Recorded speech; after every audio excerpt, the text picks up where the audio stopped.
우리 오늘 사도신경 마지막 네 번째 시간인데요. 성령과 영생에 대한 신앙 고백 배워보도록 하겠습니다. 우리 요한복음 17장 3절 말씀 우리 한 목소리 한번 다 같이 읽겠습니다. 시작. 영생은 곧 유일하신 참 하나님과 그가 보내신 자 예수 그리스도를 아는 것이니이다. 아멘. 자, 오늘 이제 사도신경 마지막 시간이고요. 8번째부터 12번째 항목까지 살펴보겠는데 내용이 좀 많습니다. 그래서 바로 시작을 하도록 하겠습니다. 우선은 좀 개론적으로 보면은요.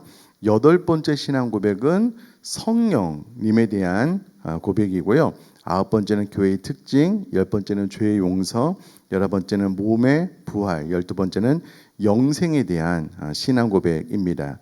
8번째 성령 강림에 대한 성령을 믿사오며 라는 부분을 간단하게 살펴보면은요. 성령을 믿는다는 고백은 우선 삼위 가운데 한 분이시며 성령님을 믿는다는 것이고 삼위 가운데 한 분이신 성령님을 믿는다는 것이고 그 성령님이 위로자로 상담자로 성령님을 위로자로 상담자로 우리와 함께하고 계시는데요. 우리와 세상 끝날까지 함께 하신다는 것을 믿는다는 고백입니다. 근데 이제 성령님에 대해서는 설교를 많이 들어서 이 정도로 간략하게 그냥 설명을 좀 마치도록 하고요. 9번째 교회의 특징입니다. 이 부분이 좀 내용이 많습니다. 거룩한 공예와 성도가 서로 교통하는 것과 이 부분에 대한 신앙 고백의 의미를 잘 아는 것과 모르는 것은 교회를 이해함에 있어서 많은 차이를 가져오게 됩니다. 참 중요한 배움이고 신앙 고백이니 집중해서 잘 들으시면 좋겠습니다. 제가 계속해서 읽어보겠습니다. 학교하면 학생들을 교육하는 곳, 병원하면 환자들의 병을 고쳐주는 곳, 소방사하면 화재를 진압하는 곳 등 세상에 있는 여러 단체들은 그 이름만으로도 그 특징과 하는 일을 알 수 있습니다. 그런데 교회 하면 어떤 특징이 가장 먼저 떠오릅니까? 사도신경의 9번째 신앙 고백은 교회의 가장 본질적인 특징을 거룩하고 보편적인 것이라고 말하고 있습니다. 거룩하고 보편적인 것. 그러나 니케아 신조는 여기에 두 개를 더 추가해서 하나의 거룩하고 보편적이며 사도적인 교회라고 말하면서 교회의 특성을 네 가지로 정의했습니다. 이 오늘날까지 교회의 가장 중요한 특징은 이렇게 네 가지로 이해되고 있습니다. 네 가지를 다 살펴볼 텐데요. 교회의 첫 번째 특징은 통일성입니다.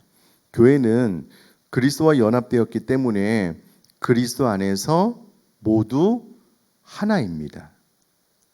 교회는 초대교회 300년 동안 외부의 박해와 내부의 이단에 잘 대처하면서 자연스럽게 하나됨을 이룰 수 있었습니다. 그러나 11세기에 와서 하나였던 교회가 두 개로 양분되었습니다.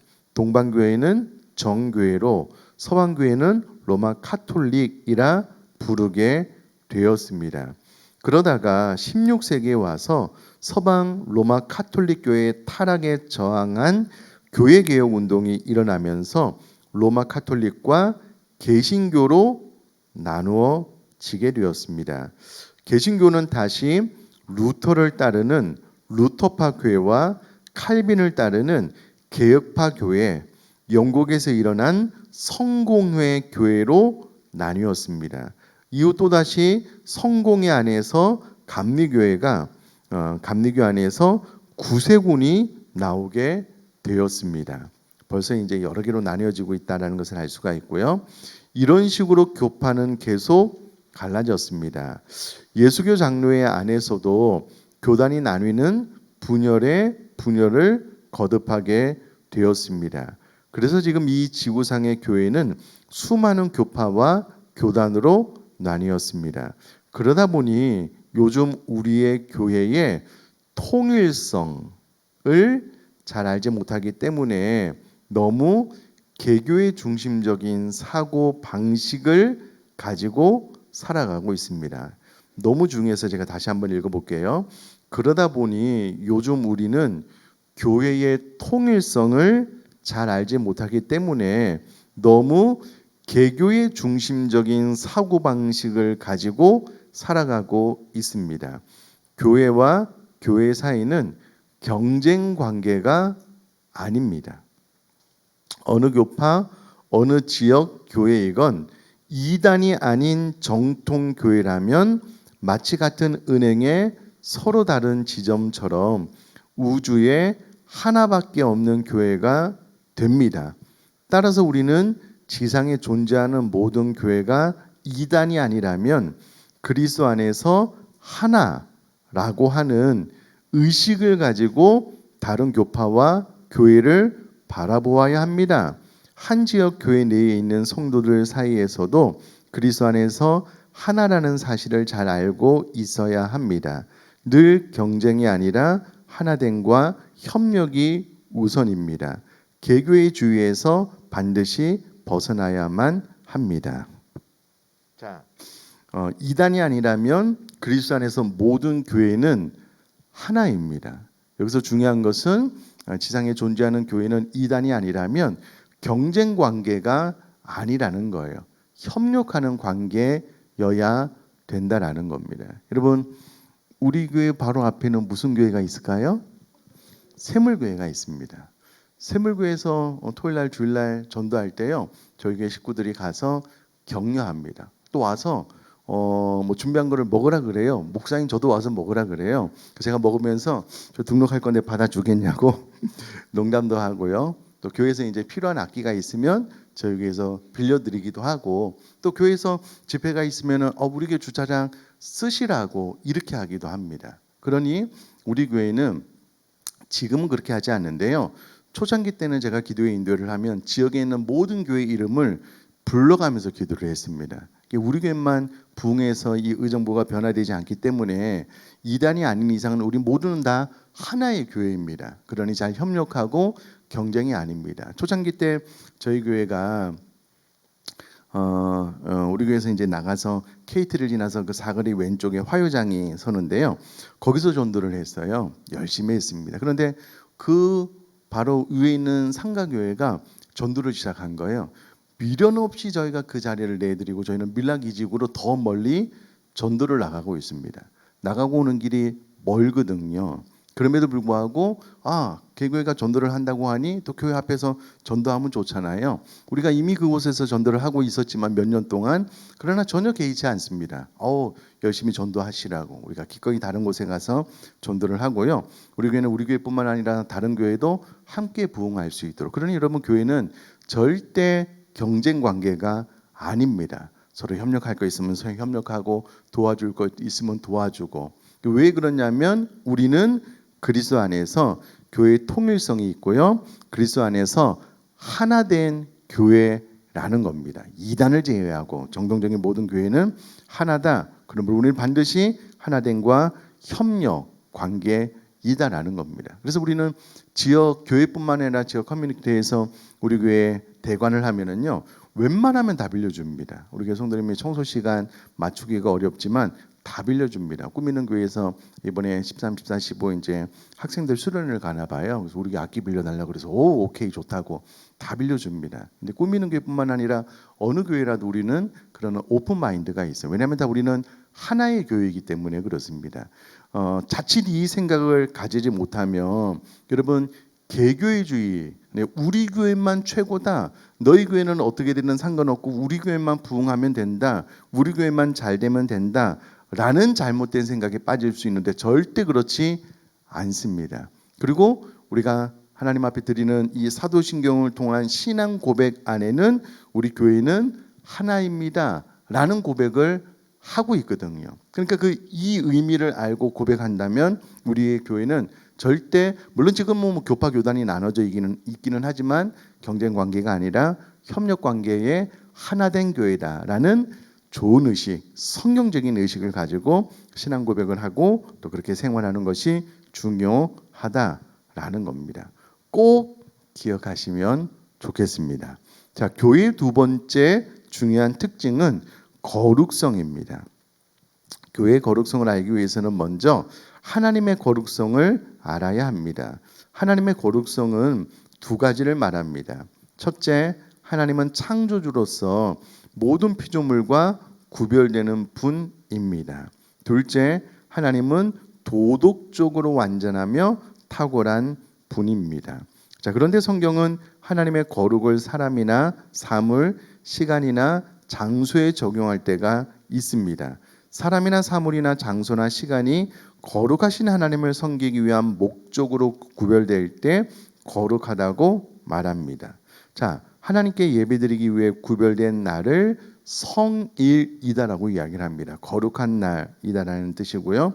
하나님을 예배하기 위해 사용되는 건물을 성전이다라고 이야기를 합니다. 하나님을 섬기기 위해 구별된 사람을 성도, 거룩한 무리라고 이야기를 합니다. 자, 그러므로 교회가 거룩하다고 하는 것은 첫째, 교회가 하나님을 섬기기 위해 구별된 존재라는 것입니다. 자, 여기서 중요한 것은요, 이 교회라는 이 건물을 말합니다. 예배당을 말하는데요. 이곳이 구별됐다라고 했을 때에 과거에는요, 이 강대상이 하나님의 거룩한 임재가 있는 마치 구약의 지성소처럼 거룩한 곳이다라는 잘못된 인식이 있었습니다. 그래서 이후에는 청소를 하러 올라오는 분들도 제한돼 있어요. 권사님 중에서도 저렇게 연로하시거나 신앙생활을 많이 하신 분들만 기도하고 올라와서 청소하고 빨리 막 뒷걸음치듯 내려가는 이 거룩한 어떤 공간에 대한 의식이 있는데 그렇지는 않습니다. 우리 교회는 신발 신고 올라오고요, 본당도 신발 신고 올라갑니다.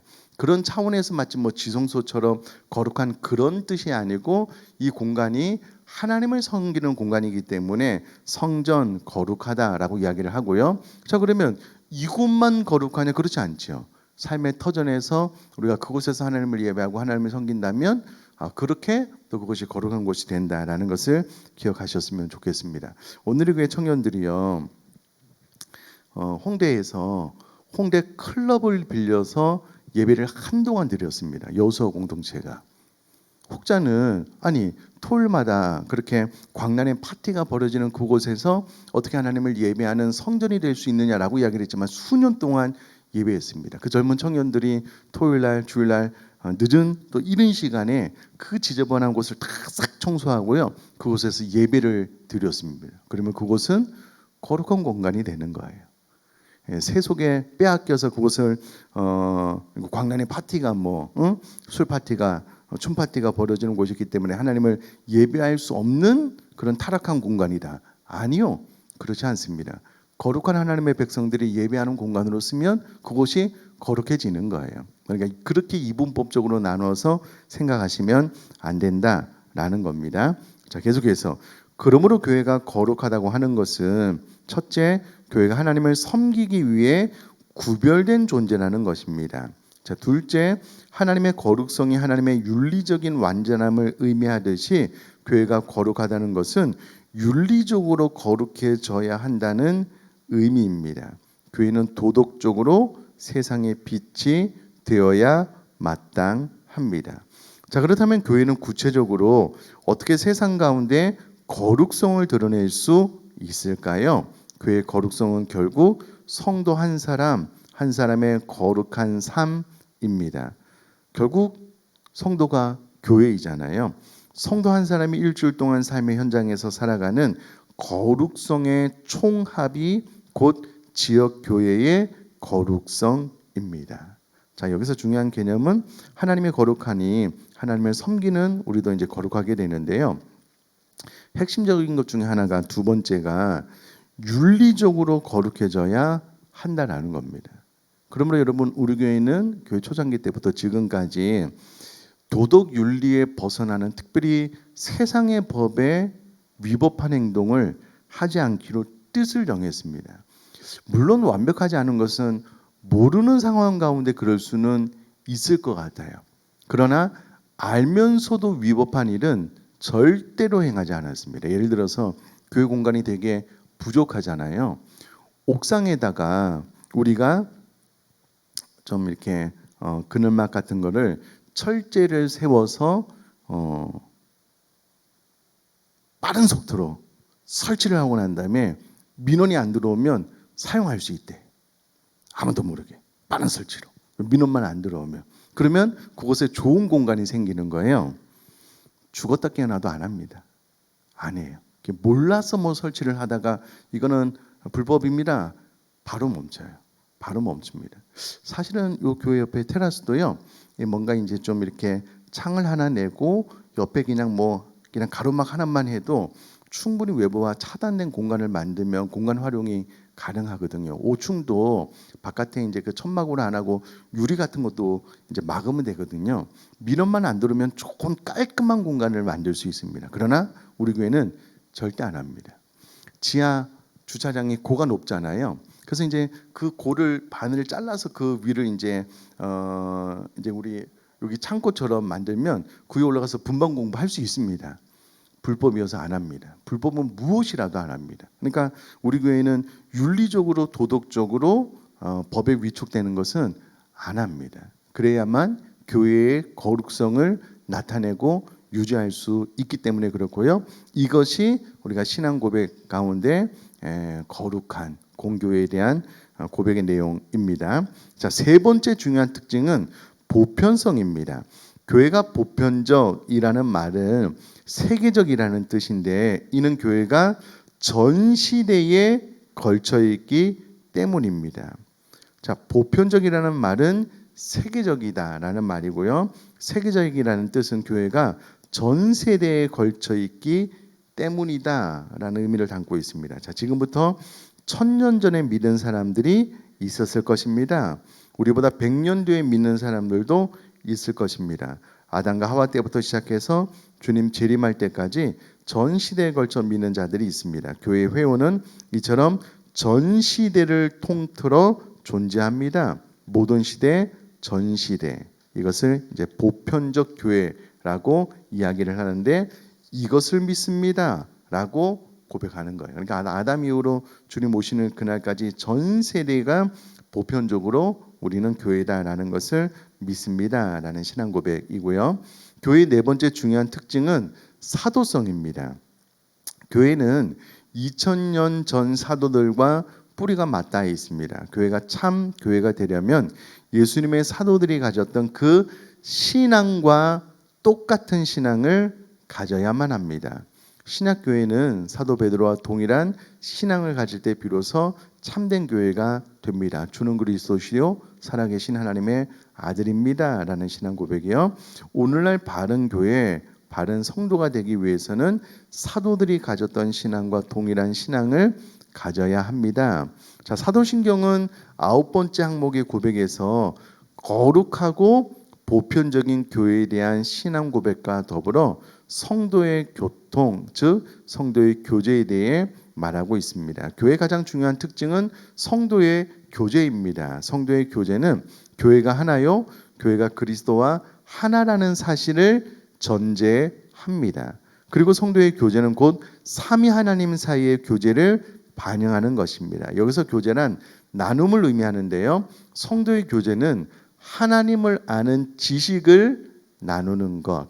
성도의 교제가 무엇이냐면 하나님을 아는 지식을 나누는 것이 성도의 교제다. 또 하나님께 받은 은혜와 사랑을 나누는 것이 교제이다. 그러니까 하나님을 아는 지식과 하나님께서 우리에게 주신 은혜와 사랑을 나누는 것을 성도의 교제라고 이야기를 합니다. 또한 성도의 교제는 은사와 나눔을 포함합니다.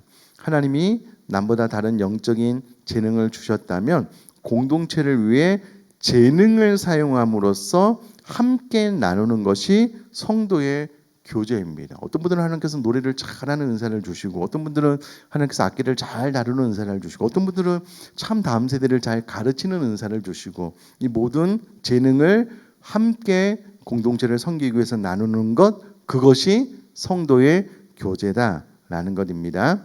그리고 성도의 교제는 물질적인 나눔까지 포함합니다. 초대 예루살렘 교회에서 일어난 아름다운 성도의 교제는 앞으로 이 땅에 이루어질 하나님 나라의 맛보기를 보여줍니다. 사도신경은 사도신경의 9번째 항목의 고백은 이와 같은 교제, 나눔이 있는 것을 믿고 실천하겠습니다 라는 의미가 담긴 고백이라는 거예요. 그러니까 우리가 이제 사도신경의 9번째를 고백할 때에 이와 같은 교제와 나눔이 있는 것을 믿고 나도 실천하겠습니다 라고 고백하는 것이 사도신경 9번째 고백 안에 담긴 의미라는 거예요.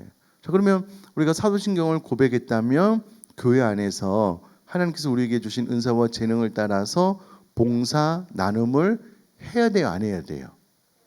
해야 되죠. 그러니까 신앙 고백은 신앙 고백대로 하고 교회 안에서 예배만 드리고 나는 어떤 봉사도 안 해요. 그러면 바른 신앙을 가지고 있는 것이 아니에요. 절대로 바른 신앙을 가지고 있는 것이 아닙니다. 그래서 여러분, 무교회주의자 참 성경적이지 않은 생각입니다. 우리들의 신앙 고백 안에 교제와 나눔이 있는 것을 믿고 실천하겠습니다 라는 그런 고백을 담고 있다라는 것을 기억하고, 우리가 이렇게 신앙 고백을 하고 있다면 내가 교회 안에 사는 게 주신 나에게 주신 재능과 달란트를 따라서 내가 교제하겠습니다, 나누겠습니다, 이것을 실천하겠습니다 라고 고백한 것이 되니 또 그것을 삶으로 옮기시면 좋겠다라는 것을 사도신경을 통해서도 배울 수 있습니다. 자, 10번째, 죄의 용서입니다. 죄를 사하여 주시는 것과인데요.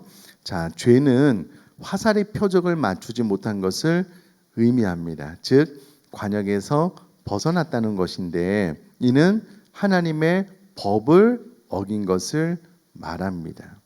가장 먼저는 하나님의 법을 어긴 것이 죄고요. 또한 죄는 윤리적인 악입니다.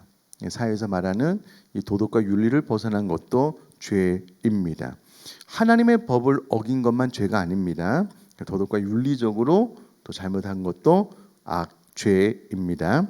자, 그렇다면 죄의 결과는 무엇일까요? 죄는 무엇보다 먼저 하나님과 자신을 분리시킵니다. 내가 죄를 짓게 되면은요, 마치 아담과 하와가 죄를 짓고 동산을 거닐 때 하나님께서 오시는 것을 보고 전에는 죄가 없을 때는 하나님을 반겨 맞았지만 죄가 있고 난 다음엔 스스로 피하는 것처럼 죄는 무엇보다 먼저 하나님과 자신을 분리시킨다는 거예요. 그러므로 스스로를 파괴하고 결과적으로 다른 사람과의 관계도 파괴합니다. 왜 그러냐면 우리 유한한 사람은요, 우리 안에 있는 사랑, 인내, 이 모든 것들이 유한해요. 그래서 늘 무한하신 하나님을 만나면서 무한하신 하나님으로부터 사랑도 그렇고 인내도 그렇고 모든 것들을 공급받아야지만 타인을 만날 때도 하나님의 사랑으로 사랑하고 하나님의 인내로 인내하게 되는데, 내가 죄를 짓게 되므로 하나님과의 분리가 있게 되면은요, 하나님의 무한한 사랑과 예를 들어서 인내, 이 모든 것들이 우리에게 공급되지 않아요. 내가 가지고 있는 자원을 가지고 사랑하고 인내하면 처음에는 되는 것 같다가 금방 바닥이 일어나요. 그러면 타인과의 관계도 깨질 수밖에 없다. 그러므로 스스로를 파괴하는 것, 결과적으로 다른 사람과의 관계도 파괴하는 것이 죄다. 그리고 자연과의 관계도 파괴합니다. 왜냐하면 하나님의 무한한 지식을 공급받지 못하기 때문에 자연을 잘 관리할 수 있는 능력을 상실하게 돼요. 내가 하는 행동이 자연에 어떤 영향, 지금 지구온난화와 같은 이와 같은 영향을 미칠 줄 몰라요. 혹 알아도 절제 안 됩니다. 그래서 결국은 자연과의 관계도 파괴된다는 거예요. 계속해서 죄를 용서받는다는 것은 우리의 과거와 현재와 미래의 죄까지 모두 용서받는 것을 말합니다. 죄를 용서받는다는 것은 죄의 세력에서 해방되고 죄 자체에서 완전히 자유롭게 되는 것을 의미합니다. 여기서 말하는 자유는 죄를 지어도 되는 자유가 아니고요, 죄의 유혹으로부터의 자유입니다. 오해하시면 안 되고요. 그러므로 하나님과 다시 깊은 교제를 할 수 있는 것을 말합니다. 자, 이와 같은 죄의 용서는 지난 시간 배운 것처럼 예수님이 십자가를 지신 대속의 사건을 통해서 가능하게 되었습니다. 예수님의 대속적 죽음으로 그 보혈로 우리의 죄가 용서받게 되었습니다. 이것을 믿는다는 것이 바로 사도신경은 10번째 항목의 고백입니다. 이 세상에서 우리 죄를 용서받고 죄를 사함받는 유일한 길은 예수님의 보혈을 힘입어 하나님께 죄를 고백하는 것입니다. 그러면 예수님의 보혈로 인하여 우리 죄가 용서함을 받는데, 죄를 사하여 주시는 것과라는 신앙 고백 안에는 이와 같은 죄가 용서함 받을 것에 대한 믿음의 고백을 하는 것을 의미한다라는 것입니다. 자, 11번째 항목입니다. 몸의 부활. 이것도 좀 내용이 있는데요. 사도신경의 11번째 신앙 고백은 몸의 부활에 대한 신앙입니다. 현재의 몸이 다시 부활한다는 것을 믿는 것은 기독교 신자의 가장 독특한 신앙 가운데 하나입니다. 자, 그렇다면 몸의 죽음이란 무엇이며 몸의 부활이란 또 무엇일까요? 이를 알기 위해서는 먼저 사람의 구조적 특징을 아는 게 중요하겠지요. 천사는 영혼은 있지만 몸은 없습니다. 천사의 존재는 영적인 존재이고 우리처럼 육을 가지고 있지 않다라는 말입니다. 반대로 동물은 몸은 있지만 영혼은 없습니다. 그래서 여러분, 간혹 가다가 우리가 너무 사랑하는 반려동물이 나랑 같이 천국에 가면 좋겠다라고 생각을 하지만 모든 동물에는 영혼이 없습니다. 그리고 저 영원한 천국에 가면 하나님 한 분만으로 충분합니다. 그러니 좀 안타깝지만 내가 사랑하는 반려동물이 나랑 같이 좀 천국에 가게 해주세요 라는 것은 영혼이 없기 때문에 좀 맞지 않는 기도다라는 것을 알 수가 있습니다. 자, 오직 인간만이 몸과 영혼을 함께 가진 독특한 피조물로 창조되었습니다. 피조물 가운데 사람만이 몸과 영혼을 함께 가진 독특한 피조물로 창조되었다라는 거예요. 자, 인간이 죽는다는 것은 무엇일까요? 성경은 인간의 죽음을 세 가지 차원에서 말합니다. 와, 사람이 죽는다는 것이 세 가지 차원이나 있나요? 있습니다. 첫째, 영혼의 죽음. 둘째, 육체의 죽음. 셋째, 영원한 죽음. 인간이 죽는다는 것은 이 세 가지 차원, 세 가지 의미가 있습니다. 그럼 첫째, 영혼의 죽음이란 무엇인가? 사도 바울은 에베소 교인들에게 보내는 편지에서 에베소 성도들이 예수님을 믿기 전의 상태를 죄와 허물로 죽었던 너희라고 말합니다. 죽었대요. 죽었던 너희, 죽을 뻔했다가 아니고 죽었대요. 또요, 예수님은 아버지의 장례를 치르고 예수님을 쫓겠다는 사람에게 이렇게 말씀하셨습니다. 죽은 자들이 그들의 죽은 자들을 장사하게 하고 너는 나를 따르라. 아니, 죽은 사람이 어떻게 죽은 사람을 장례하겠습니까? 그러므로 여기서 말하는 죽었다라는 것은 성경이 말하는 영혼의 죽음이란 사람의 영혼이 죄로 인해 하나님과 분리된 상태로 있는 것을 말합니다. 그러니까 거듭나기 전 사람은 그 안에 영혼이 있기는 하지만 그 영혼이 하나님과 분리된 상태이기 때문에 그 영혼이 죽었다라고 이야기를 하는 거예요. 육체는 살아있고 그 안에 영혼은 있지만 그러나 영적으로 하나님과 분리된 상태이기 때문에 그 영혼이 죽었다라고 이야기를 할 수 있다라는 거예요.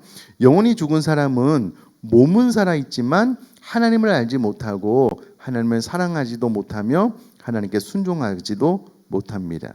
그래서 하나님과 교제를 나눌 수가 없습니다. 자, 반대로 영혼이 살아나는 것을 중생 혹은 거듭남이라고 말합니다. 그러니까 하나님과 분리되었던 우리 안에 있는 영혼이 살아난 것을 중생, 거듭남이다라고 말을 할 수 있습니다. 중생이란 사람의 영혼이 하나님과 다시 바른 관계를 맺게 된 것을 말합니다. 영혼이 살아난 사람은 하나님을 알고 하나님을 사랑하며 하나님께 순종함으로 하나님과 교제를 나눌 수 있습니다. 그러므로 여러분, 사람이 살아있는데요, 그 안에 영혼이 살아있는 사람도 있고 죽어있는 사람도 있다. 그 영혼이 죽어있는 사람은 하나님과 교제할 수 없는 하나님과 분리된 영혼. 그럼 그 영혼이 언제 살아나느냐라고 했을 때에 거듭날 때, 그때 살아난다라는 것이고요. 이런 사람들을 영혼이 죽었다라고 이야기를 한다라는 거예요. 둘째, 육체의 죽음이란 무엇입니까? 흔히 우리는 육체의 죽음을 심장이 멈춘 것 또는 호흡이 끊어진 것으로 생각을 합니다. 그러나 성경은 육체의 죽음을 육체와 영혼이 분리된 것이라 말합니다. 육체의 죽음이란 육체와 영혼이 분리된 것이라고 말합니다. 영혼이 몸을 떠나면 몸은 죽게 됩니다. 몸과 영혼이 분리될 때 어떤 일이 일어나는 것일까요? 구원받은 영혼은 낙원, 다른 말로 천국으로 가며 구원받지 못한 영혼은 음부, 지옥으로 갑니다.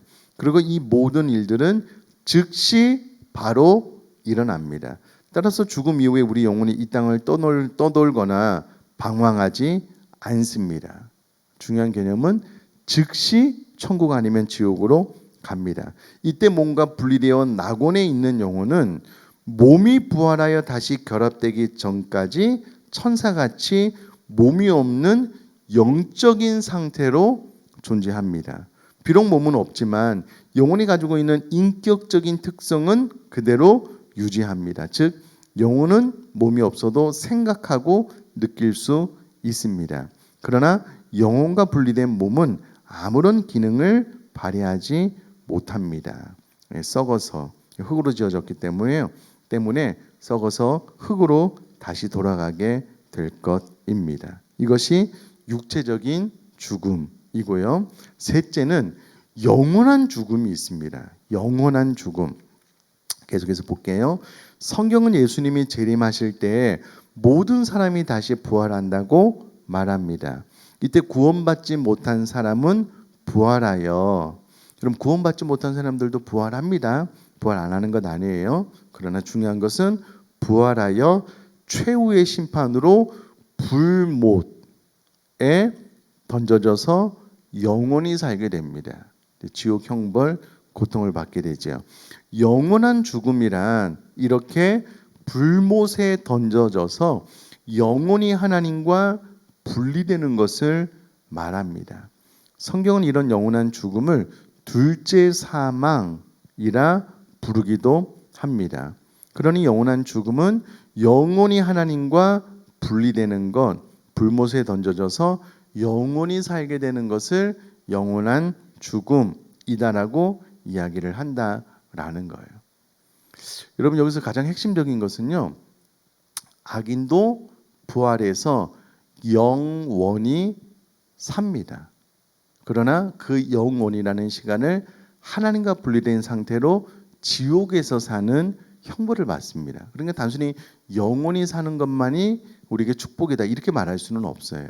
영원히 살되 어디서 사느냐가 중요하다라는 것입니다. 계속해서 그러면 우리 몸의 부활은 언제 일어날까요? 예수님이 재림하실 때에 흙으로 돌아가는 모든 육체는 다시 부활하여 영혼과 결합됩니다. 다시요. 예수님이 재림하실 때 흙으로 돌아가서 다 썩어 없어진 우리 육체는 다시 부활하여 하나님께서 다시 부활케 하셔서요. 영혼과 결합이 됩니다. 예수 믿는 사람의 몸만 부활하는 것이 아니라 불신자들의 몸도 부활합니다. 그러나 예수 믿는 사람과 믿지 않은 사람은 부활의 종류가 다릅니다. 예수를 믿는 사람들은 영생을 얻기 위한 생명의 부활을 하지만 예수를 믿지 않는 사람들은 영벌을 받기 위한 심판의 부활을 하게 됩니다. 예수님은 이 사실을 분명하게 말씀하셨습니다. 우리 요한복음 5장 28절 29절 같이 읽겠습니다. 시작. 이를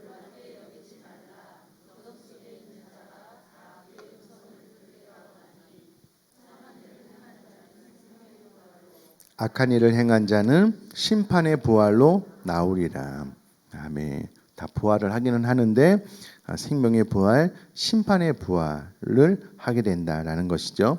그렇다면 장차 부활하게 될 우리 몸은 현재 몸과 비교할 때 어떤 특징이 있을까요?